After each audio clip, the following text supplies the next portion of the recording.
જય હિન્દ ખેડૂત મિત્રો, વિડીયોમાં તમે મેસી 241 ટ્રેક્ટર જોઈ રહ્યા છો. તે પ્રદીપભાઈને વેચવાનું છે. વિડીયોમાં તમે ટ્રેક્ટરની કન્ડિશન જોઈ શકો છો. Original company colour, company fitting engine, gear hydraulic complete, tyre સારા. જૂના ટ્રેક્ટર સામે એક્સચેન્જ કરી આપશે.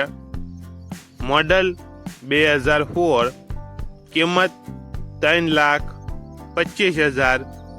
લોન પણ કરી આપશે. કિંમતમાં નોર્મલ ફેરફાર કરી આપશે. આ ટ્રેક્ટર તમને ક્યાં જોવા મળશે તેની વાત કરવામાં આવે તો જિલ્લો ગીર સોમનાથ, તાલુકો કોડીનાર અને ડોઆસા ગામે જોવા મળશે. ટ્રેક્ટરના માલિકનો નંબર નીચે આપેલો છે, ત્યાંથી તમે વધુ માહિતી માટે માલિકનો કોન્ટેક્ટ કરી શકો છો અને તમારા વધુમાં વધુ મિત્રોને વિડીયો શેર કરો.